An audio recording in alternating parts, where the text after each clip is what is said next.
Buenas tardes, ¿se me escucha?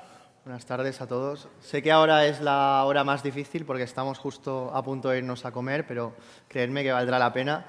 Tenemos una sesión ahora en la que vamos a hablar de implementación de IA en la universidad, un caso de éxito, en el que veremos cómo aterriza todo este conocimiento teórico y todo el speech que venimos impulsando ahora mismo en un gran caso de éxito como es el caso de la Politécnica de Madrid.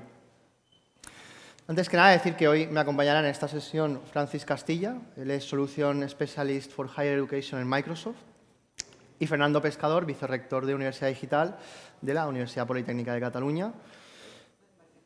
Yo soy Isaac Cerdán, de Madrid. Se me ha adelantado y me he equivocado porque, esto lo iba a decir después, yo estudié Ingeniería Electrónica en la UPC, en la Politécnica de Cataluña, y por eso precisamente me hace especial ilusión presentar esta charla y ver cómo aterriza, ¿no?, un caso de éxito de inteligencia artificial. Yo acabé la anécdota, ¿no?, el grado justo en el 2020, el año de la pandemia, y lo que recuerdo de mi universidad y lo que me fascinaba es esos momentos en los que vienen a explicarte pues, las empresas o los centros tecnológicos cómo algo que tú estás estudiando puede verse reflejado de manera práctica, eficiente y ética en un caso de uso. Creo que ya todos los que estáis aquí nos conocéis. Si alguien se ha despistado, PUE Academy pretende ser el puente que conecte, por un lado, el mundo educativo con el mercado laboral. Y todo esto lo hacemos a través de la facilitación al acceso de formación y certificación oficial en tecnología a todos nuestros partners, empresas e instituciones educativas. Tenemos por delante grandes retos, entre ellos la innovación educativa, que es el speech institucional que vamos a dar hoy, con ese caso de éxito en inteligencia artificial. Otro gran reto que tenemos por delante es el reconocimiento oficial y global y, por supuesto, el impulso a la empleabilidad de nuestros estudiantes o de los estudiantes de los centros que estáis hoy aquí presentes. No me quiero alargar más, he prometido que sería muy rápido y ahora doy paso a Francis Castilla, pero animaros a que atendáis esta sesión. Intentaremos sacar un poquito antes para irnos bien a la hora de comer y, ¿por qué no? Si el caso de éxito os gusta, os esperamos en el próximo año. Quién sabe que igual nos acompaña el próximo caso de éxito de implementación de la IA aquí con nosotros. Todo tuyo, Francis, por favor. Bueno, muchas gracias, Isaac. Un placer estar aquí. Gracias a todos y a todas y a los que estáis conectados en streaming o luego veréis la grabación. Bueno, yo soy Francis Castilla, me ha presentado ya Isaac.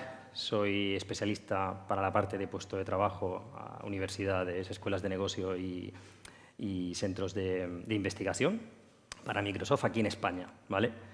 Yo, mi idea de la charla es... a ver, pasa...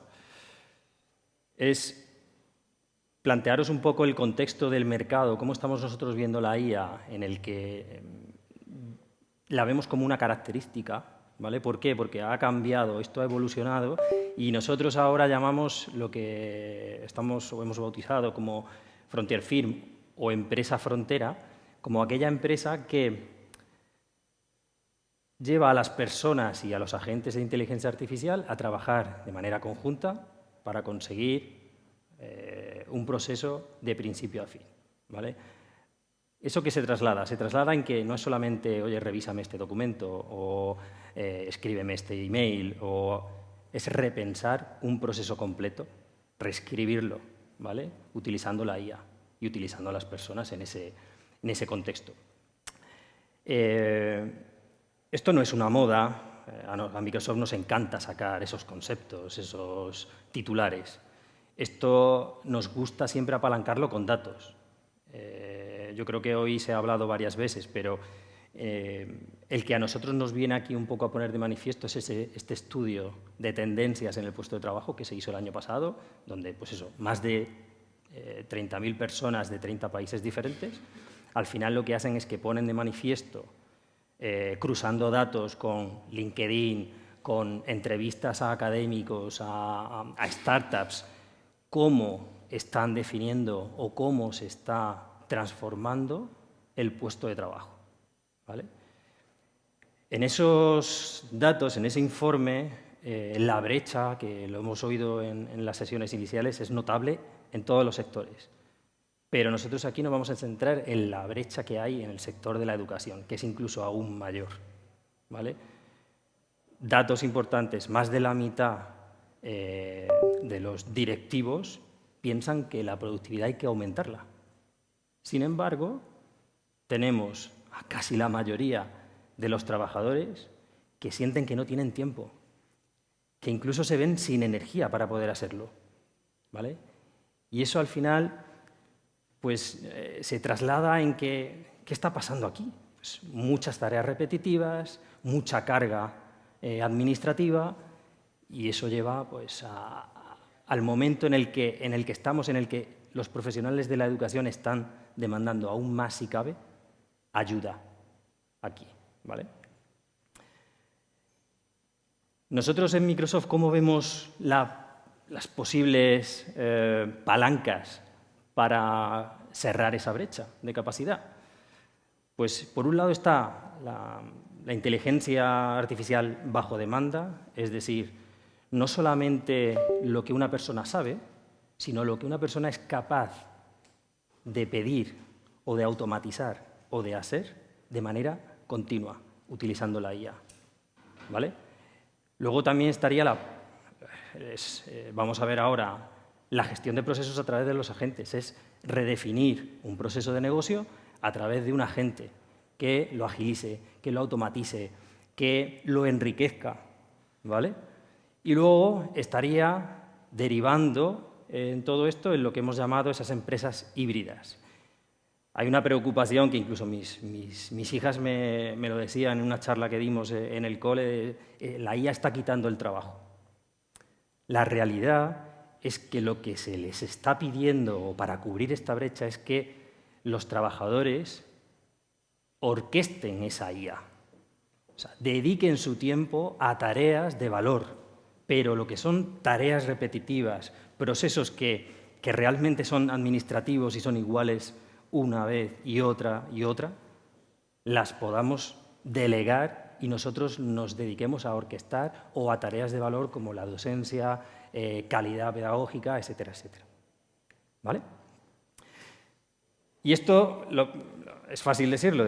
¿Y qué herramientas tendríamos para poder hacer esto? Pues en principio nosotros en Microsoft, como vemos este flujo, y luego lo bajaremos a la parte del ciclo de vida de estudiante de una universidad, nosotros ponemos sobre la mesa para poder cubrir estas necesidades esa escala para poder usar agentes. Por un lado, seguramente habéis estado en la charla de Obi, Copilot para M365 y Copilot Chat para el usuario, para la productividad diaria, para, oye, redáctame esto, me creo un agente sin conocimiento ninguno, que lo hablábamos antes, sin conocimiento tecnológico, pedirle a, oye, créame un agente en el que me valide esto, esto y esto, porque yo es como trabajo y como me gusta hacer los documentos. Eso se puede hacer con el primer nivel, que ya lo tenéis disponible si tenéis la licencia de M365 de pago, pero también con la que está incluida en cualquier Office 365, que es la de Copilot Chat, eso ya se puede hacer. Luego tendríamos un nivel intermedio, que es lo que nosotros nos gusta denominar makers, ¿vale? Que realmente son usuarios de negocio que tienen un conocimiento de negocio y ese conocimiento de negocio se lo trasladan a un agente para que hagan un proceso, ¿vale? Sin código ninguno o con muy poco código, aquellos que puedan incluso llevar ese nivel de interacción o de integración. Y luego estaría el tercer escalón, que sería la parte de desarrolladores, al uso. Ahí entra tanto Copilot Studio también como iFoundry para consultar o usar cualquier modelo de los que tenemos disponibles, llamar a APIs externas, integración con sistemas como LMS, RPs, CRMs, etcétera, etcétera. Ya son escenarios más avanzados, con lógica más avanzada, ¿vale? Y claro, cuando ponemos esto encima de la mesa, ¿cuál es la pregunta que viene a continuación? Esto, ¿cómo se securiza? Y sobre todo, ¿cómo se gobierna? Esa es la pregunta del millón. Cuando empiezan venga agentes por doquier. Pues aquí yo creo que nosotros ponemos de manifiesto o ponemos a disponibilidad de las universidades, de las empresas, lo que llamamos iControl System. Y el iControl System lo que viene a poner encima de la mesa son 3 pilares básicos. Seguridad y gobierno, ¿vale? Hemos hablado al final, el contexto de seguridad es el que tienes en la empresa, los datos no van a salir o van a respetarse los permisos que un usuario tiene actualmente para poder acceder a la información, con lo cual eso te da tranquilidad, la tranquilidad también de cumplimiento, normativas, etcétera, etcétera.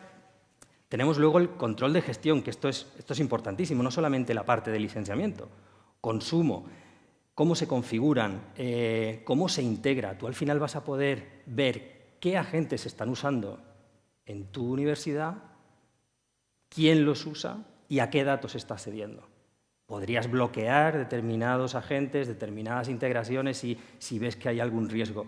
Eso lo puedes hacer con este tipo de herramientas.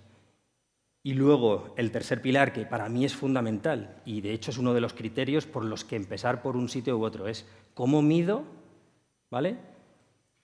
Cómo sé el impacto que está teniendo estos agentes o esta IA en mi día a día. Al final vamos a poder ver informes con incluso retorno, o sea, a qué horas se han ahorrado tal departamento o tanta gente por haber hecho este tipo de proceso o haber usado los resúmenes de reuniones, lo que queráis. Pero tenemos esa posibilidad, medir y ver el impacto real. Si esto lo bajamos a lo que sería el ciclo de vida de un estudiante en una universidad, ¿vale? Vemos que partiendo de lo que sería cuando es un potencial candidato o incluso cuando llega a ser la parte de alumni, hay diferentes puntos donde podría aplicarse IA en ese escenario, ¿vale? Yo aquí os soy sincero, evidentemente a todo no se puede llegar, sobre todo desde el principio. Yo aquí lo que diría es analizarlo y ver qué 2, 3 puntos clave en vuestros casos serían abordables y, sobre todo, volvemos a la parte de atrás, medibles, ¿vale? Porque esto de la IA, si al final queremos que no sea un caso aislado, una POC que muera y que sea una transformación, tienes que tener en cuenta de que esos escenarios que plantees se puedan medir, puedas poner sobre la mesa el retorno de haber puesto en marcha una iniciativa. Como digo, dentro de esos puntos está la parte de candidato, que de hecho ahora veremos uno de los casos que ya están implementados en la realidad. Hay mucho de procesamiento de documentación, expedientes, hablaba bien la charla de antes, información de hace muchos años donde pueden nutrir a un agente y poder ofrecer esa información, un tutor que te acompañe durante todo el proceso o el curso académico, por supuesto, generaciones de contenido con IA para profesores o la prevención de abandono, que creo que es uno de los retos a los que este sector tiene que hacer frente.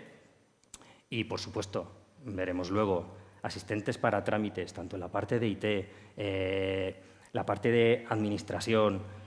Es súper importante ese posible escenario. Y uno que a mí me encanta y que viene un poco ligado a todo lo que se está comentando hoy, que es incluso la parte final de empleabilidad, ¿vale? Vamos a ver un caso que pone esto de manifiesto. El primero de los casos reales, para que veáis que esto ya hay en muchas universidades que lo están poniendo en marcha, el SEU, en este caso, puso este asistente al candidato, donde en una tasa de conversión estándar que no llega al 5%, debido a esa interacción 24/7, multidioma. Si veis, realmente cuando da permisos va el asistente o este agente, lo que hace es comunicarse con un estudiante, con un potencial estudiante vía WhatsApp. ¿Qué pasa? Que aquí el estudiante no se espera. O sea, la inmediatez de lo que estamos viviendo, lo veo con mis hijas, etcétera, es así. Entonces, el estar 24/7 cuando tiene una inquietud, pregunta por, oye, este grado, ¿qué precio tiene? O esto qué salidas tiene. Eso hace que la tasa de conversión sea por encima del 22%. Y esto es lo que queríamos decir, tienes que medir el impacto de lo que estés implementando o lo que vayas a implementar. En el caso de la Universidad Europea, en ese flujo integrado con el LMS, en este caso Canvas, el estudiante va a poder consultar sin salir de ese LMS, pues, oye, ¿qué resúmenes me puedes dar? ¿Qué tablas o qué esquemas puedo sacar? Esto al final lo que hace es que no se disperse y se vea que el alumno está apoyado, ¿vale?, por, en este caso, un asesor que le ayuda y que le guía en su fase de aprendizaje. El tutor IA, esto es brutal. ¿Por qué? Porque sincronizado con calendario, te puede avisar de posibles entregas. Una parte súper importante, el hecho de que te pueda incluso hacer un seguimiento y avisar cuando detecte un rendimiento bajo, o sea, para mí es brutal. Para mí es un 360 en ese acompañamiento, que es verdad que no es presencial, pero es que, claro, a tu departamento de administración le rebajas esa carga. ¿Por qué? Porque tiene un acompañamiento del alumno con este tipo de agentes. Lo mismo que aplica al alumno, aplica a los profesores. ¿Cómo creamos contenidos? Lo hemos visto y eso, la verdad es que yo creo que aquí hay muchísimo que hacer. Hemos visto incluso cómo se puede generar contenido en función incluso de legislación específica, etcétera, etcétera. Tanto el IES como creo que era la Universidad Pontificia de Cartagena tenía este agente ya o esta tipología de agente funcionando. Dos casos importantes, y con esto termino, internacionales. La IU. Aquí lo que ha hecho es que ha incluido dentro de ese asistente al candidato un avatar. Y con voz y con un avatar, al final lo que ha hecho es que en esta universidad a distancia reducen el tiempo para terminar un curso en un 27%. ¿Sabéis eso? Es lo que se puede trasladar a nivel de beneficio, ¿verdad? No hace falta que lo diga. Y este es el último, y ya dejo a Fernando. En la Universidad de Waterloo, este asistente ya lo que hace es guiarte en tu transición al mundo laboral, ¿vale? Porque no solamente te va a asesorar alrededor de posibles puestos de trabajo a los que yo pueda adoptar, sino que incluso te va a recomendar empresas que están dentro del programa para poder hacer unas prácticas o simplemente encajar en alguno de los puestos de trabajo. Rellenamos con eso un gap importante que tiene dos beneficios. Para el estudiante, que se siente apoyado, que se siente tranquilo, sin estrés, pero también para la parte del centro, que ve como su talento, esa conexión con el mundo profesional, pues se puede enriquecer. Y sin más, en este punto de asistente para trámites, dentro de ese flujo del estudiante, tengo el placer de dejar a Fernando, vicerrector de la Universidad Politécnica de Madrid. Muchas gracias. ¿Qué hay?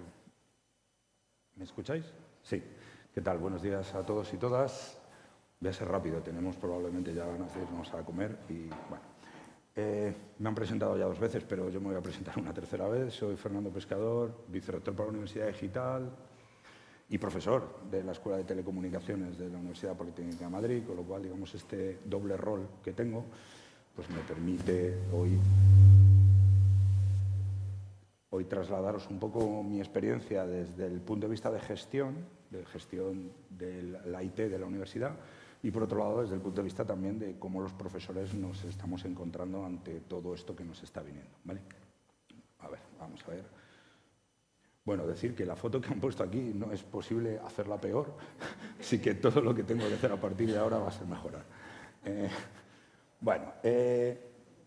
Yo agradezco mucho a PUE que nos haya invitado, agradezco a Microsoft que haya contado con nosotros para poner un título tan pomposo a esta charla como casos de éxito. Vais a ver que lo que nosotros hemos hecho es un caso pequeñito, ¿vale? No es muy ambicioso, puesto que yo lo que quiero trasladar en mi presentación es bajar un poco a la tierra algunas de las cosas que vengo oyendo en estas charlas, y es que, bueno, la tecnología está, las cosas están, pero el asumirlas, el trasladarlas al día a día, a nuestra realidad de las aulas, a nuestra realidad de profesores con unas edades ya en muchos casos altas, que no son muy sensibles a incluir cosas en de tecnología en sus clases, pues a veces dificulta la adopción de todas estas cosas. Entonces yo, digamos, me vais a perdonar, voy a ser un poco menos optimista que lo que he oído en algunas de las charlas hasta ahora. ¿Qué es lo que nos encontramos en una universidad pública como la mía, Universidad Politécnica de Madrid, con 3.000 profesores, 2.000 personas de administración y servicio, 1.000 investigadores y 37.000 alumnos? Pues nos encontramos con un tsunami que se llama IA, que empezó hace unos años, que algunos no lo han visto venir o no lo hemos visto venir y que resulta que ya nos ha pasado por encima, ¿vale? Al menos en mi universidad la sensación que yo tengo es que nos ha pasado por encima. ¿Por qué nos ha pasado por encima? Pues porque los 35 años que llevo en la universidad hasta ahora nunca había visto nada en la que los alumnos llevaran tantísima ventaja a los profesores. O sea, los alumnos saben muchísimo más de IA que el 99% de los profesores, incluido el que os habla. Y entonces, claro, estamos reaccionando, estamos intentando ver cómo nos posicionamos en este sistema donde los alumnos, digamos, saben mucho más que nosotros, utilizan las herramientas mejor que nosotros, están dispuestos a pagar por conseguir una licencia de ChatGPT o de lo que sea que les dé una ventaja. Y, sin embargo, nosotros, los profesores, pues, digamos, estamos un poco viéndolas venir, ¿no? Entonces, desde mi vicerrectorado decimos, bueno, pues tenemos que hacer algo. Y el arranque, por supuesto, es quién promueve o cómo empieza a promoverse todo esto en la universidad. Pues, sorprendentemente, en vez de venir de sitios como la parte académica, la parte de investigación, no. La adopción de la IA arranca desde los departamentos de informática.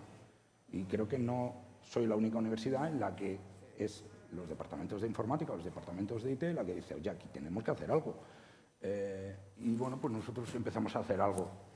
Y lo primero la primera sensación que yo tengo es que pues, alrededor de todo esto de la IA hay mucho caos, muchas herramientas para muchas cosas, y no veo orden, y no veo, digamos, la adopción es un poco asilvestrada.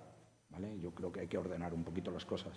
¿Qué es lo que hemos decidido hacer en nuestra universidad? Pues de forma muy modesta, pues plantear, bueno, vamos a empezar a trabajar con grupos, vamos a empezar a entender cuáles son las necesidades, vamos a empezar a atender las posibilidades, vamos a empezar a entender los costes, vamos a ver qué podemos soportar y qué no podemos soportar. Recuerdo, universidad pública, financiación pues no muy alta, reducida, ¿cómo podemos arrancar? Y bueno, he preparado esta transparencia.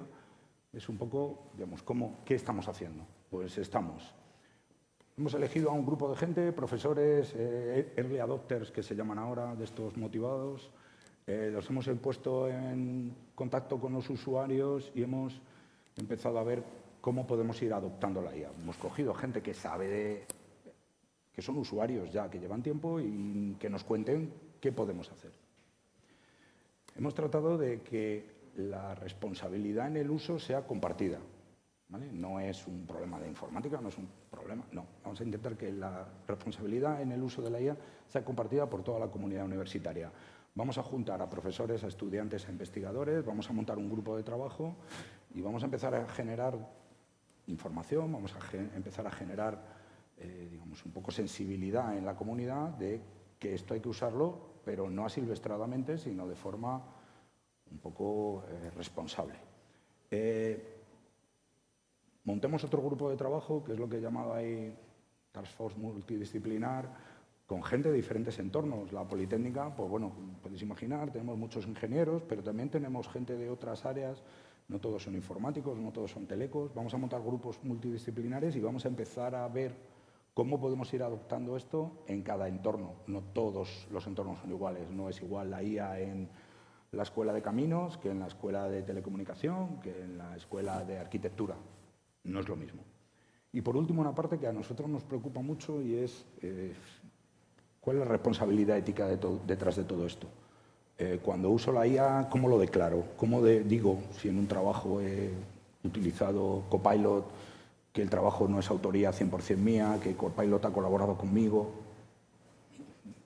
Hemos montado un grupo que esperemos que se convierta en un comité de cómo hacer un uso ético de la IA. Y pues hemos trazado un plan. La verdad es que el plan no es rompedor, o sea, esta transparencia creo que no aporta más que lo que dice el sentido común. Lo primero, hemos identificado pequeños casos de uso que no sean muy complejos, pero que nos hagan un quick win. ¿Vale? Vamos a intentar mostrar cosas a la comunidad de cosas no muy complejas, que tengan impacto, que lo utilice mucha gente, que no nos supongan un desarrollo complejísimo porque no tenemos mucha capacidad de desarrollo, y vamos a identificar oportunidades. Vamos a pilotarlas, ¿vale? Vamos a vamos a poner a un pequeño grupo, muy pequeño grupo de personas de mi equipo a desarrollar estos pilotos. Vamos a hacer que la comunidad vea el tipo de cosas que queremos hacer. Si eso funciona, y ahí es donde estamos, el ejemplo que os voy a poner llega hasta ahí, no llega mucho más allá, escalemos, ¿vale? Como os he dicho, nuestra universidad es una universidad, bueno, no es grandísima, pero no es pequeña. Y el escalar las soluciones, antes, no sé, creo que ha sido tú el que lo ha comentado, el paso del piloto a la producción, pues es complejo. Vamos a escalarlas. Y lo último, vamos a intentar que institucionalmente se consolide, ¿vale? Yo llevo ya os he contado, demasiados años en la universidad y he visto muchos pilotos que han escalado y se han muerto. Vamos a intentar consolidar todo lo que vayamos haciendo. Ya digo, no es un plan especialmente rompedor, es un plan paso a paso porque lo que no queremos es ir demasiado deprisa. Preferimos dar pasos, digamos, seguros. Bueno, ¿y qué más cosas estamos haciendo? Bueno, lo primero, y es una fase que para mí es muy importante, es vamos a definir una gobernanza. Vamos a definir un comité que gobierne las cosas que se hacen a nivel universidad en la IA. Luego ya cada uno en su asignatura, despacho, hará un poco lo que quiera, pero vamos a establecer un modelo de gobernanza. Vamos a decidir qué cosas se publican a nivel institucional basadas en IA, qué agentes queremos que sean públicos y cuáles se van a quedar, digamos, a nivel local, ¿vale? Vamos a mejorar la alfabetización, ¿vale? Todo el mundo a día de hoy habla de IA. No todo el mundo sabe lo que es la IA ni las implicaciones que tiene. Y en este sentido estamos empezando a educar a la comunidad, que es una comunidad que no siempre le gusta ser educada, ¿vale? Porque, ya digo, el profesorado, muchos de aquí probablemente sois profesores o lidiáis con profesores, pues bueno, tiene sus reacciones ante estas cosas y tenemos los profesores hipermotivados que dicen ya no voy a tener que ir a clase porque ya la IA la va a dar por mí, y los hipernegativos, que es hay que prohibir la IA pero a nivel mundial porque esto va a destruir el planeta. Pues vamos a alfabetizarles, y ahí es donde gente o empresas como PUE nos tienen que ayudar. Nuestra capacidad de alfabetizar a 37.000 alumnos no es sencilla. Pues los alumnos dicen que saben de IA, pero bueno, saben algunas cosas de IA. Vamos a identificar casos de uso, lo que os he dicho, con impacto alto, desarrollo sencillo, dentro de lo que cabe, para empezar a mostrar a la comunidad qué tipo de cosas queremos hacer. Y una cosa que ha comentado Francis y que para nosotros es importante, se está usando IA, pero a día de hoy, al menos, no conozco muchos casos en los que se esté evaluando, ¿vale? ¿Cuál es el impacto que realmente está teniendo esto? Sí, contesta mejor, contesta más rápido, pero ejemplos como el que acabas de comentar de algunas universidades que han medido, pues es que esto supone un 30%, creo que son muy importantes para saber si la adopción que estamos haciendo está bien orientada o no. ¿Cómo estamos pilotando estas cosas? Porque hay que empezar a probar. Aquí, digamos, a jugar se aprende jugando y pues tenemos que jugar con la IA. Nosotros tenemos una cosa que creo que muchas universidades tienen, que son innovación educativa, son profesores, pioneros, que les gusta la tecnología y se meten en líos, ¿vale? Hace años hacían vídeos, luego pasaron a hacer cosas en redes sociales y ahora pues hacen agentes en IA.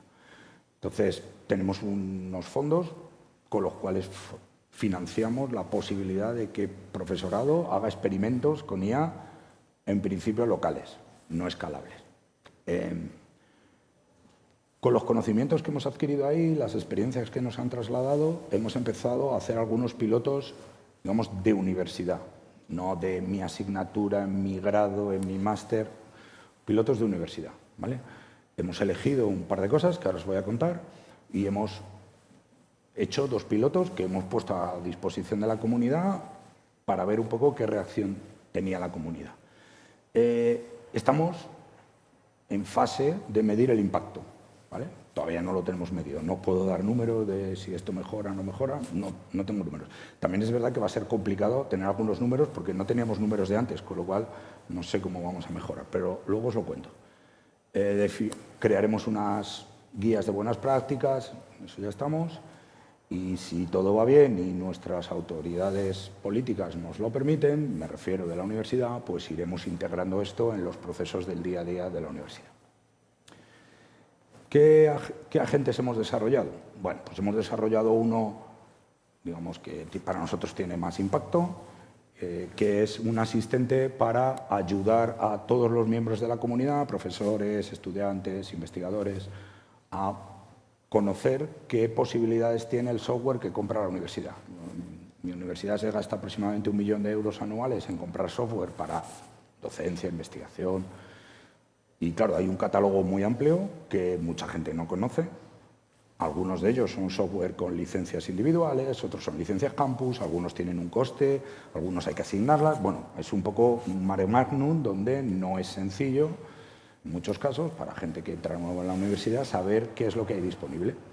Entonces, teníamos un portal, que es este que os muestro aquí, donde pues tenemos un catálogo, todo el software que, dependiendo de tu perfil, si eres profesor es distinto que si eres alumno, es distinto de si eres investigador, pues tienes una información de qué software hay, cómo lo puedes conseguir. Bueno, tenemos unas pequeñas fichas. Bueno, bien. Esto generaba un montón de caos. Un montón de caos, porque no lo sé, esto no sé, no me entero, cómo lo hago. ¿Vale? Entonces, las personas que atendían esto, 2 de las cuales están por aquí, pues invertían un porcentaje muy alto de su jornada en contestar dudas que casi siempre eran reiterativas. Ya para evitar eso, ya hace tiempo se empezó a construir una base de conocimiento. Y ojo, aquí quiero hacer un hincapié. Sin base de conocimiento, la IA tampoco es la maravilla, siempre. O sea, si quieres que te haga algo asociado a tu entorno, tienes que tener una base de conocimiento, la tienes que alimentar. Entonces, con esa base de conocimiento, desarrollamos un agente. Entonces, es un agente que no solo responde preguntas, sino que también te ayuda en procesos, ¿vale? Ahora voy a poner un vídeo.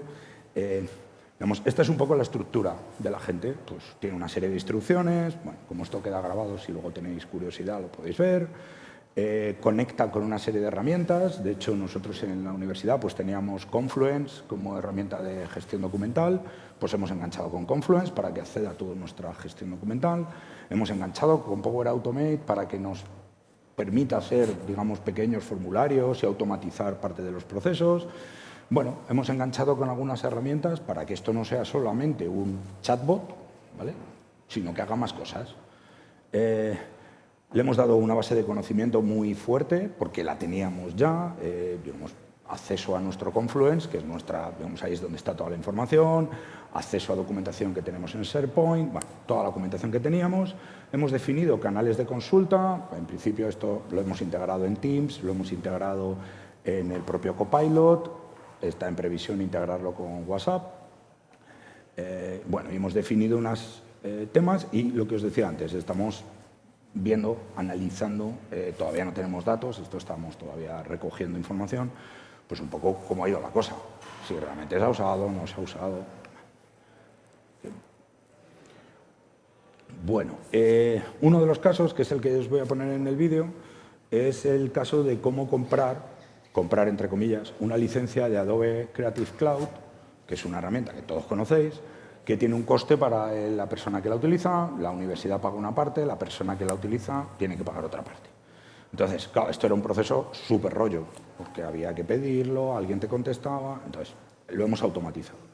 Y hemos preparado un vídeo que espero que se vea. Me han dicho que tarda 10 segundos, así que El agente Software Campus UPM es un agente que da soporte a los usuarios de la UPM sobre las licencias y el software campus. Está diseñado para ejecutarse desde Teams y ofrece información sobre el software que hay disponible en la UPM. También permite tramitar la solicitud de alguna de las licencias disponibles. El uso es sencillo. Se integra como aplicación dentro de Teams y al ejecutarlo aparece la interfaz común de interacción con una inteligencia artificial, con un formulario para introducir el prompt y en el caso del agente de software se muestran una serie de consultas predeterminadas.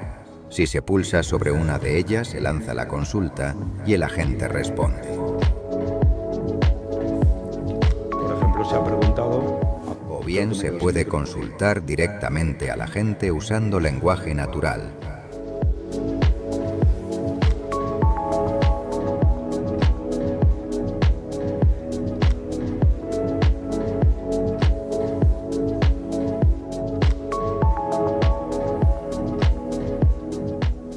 En cualquier momento se pueden volver a ver las consultas sugeridas, pulsando sobre el icono de ver indicaciones situado al lado del formulario de consulta.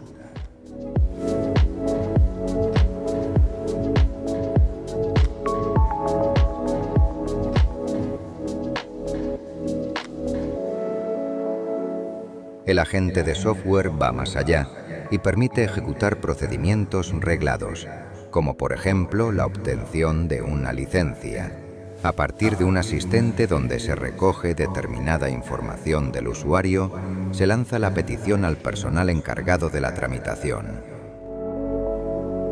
Esta parte está automatizada, antes eran correos que iban y venían, ahora tenemos automatizado desde aquí.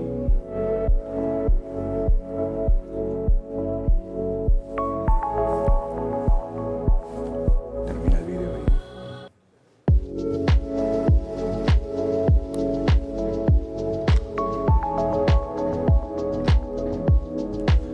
El aviso se envía a un grupo de Teams y además se notifica mediante correo electrónico.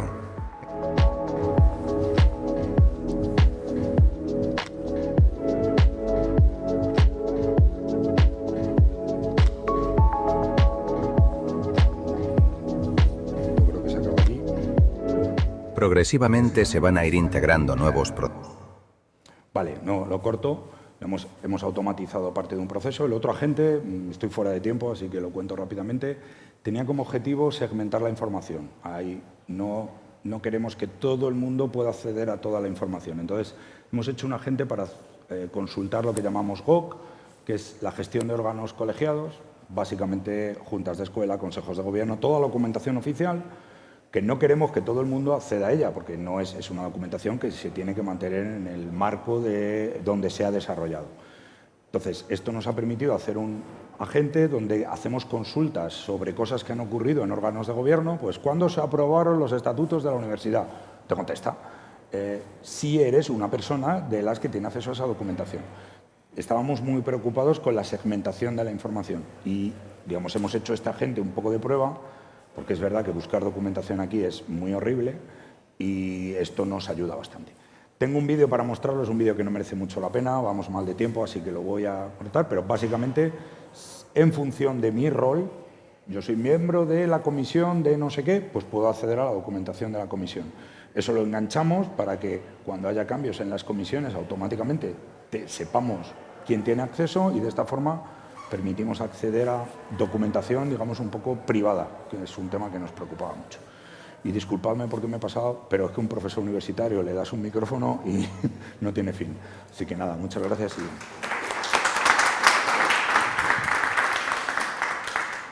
Seré breve, muy interesante, la verdad, Fernando, Francis. Os agradezco vuestro tiempo para venir aquí y inspirar, que creo que será uno de los objetivos a todo el público, a todos los centros. Y para ello, desde el equipo de PUE nos estamos a vuestra disposición y agradeceros porque esto yo creo que ha servido como marco de gobernanza, medición del impacto y responsabilidad ética. Así que sé que tenemos el estómago a punto, por favor, vayámonos dirigiendo a la planta -1 y gracias por vuestro tiempo, de verdad.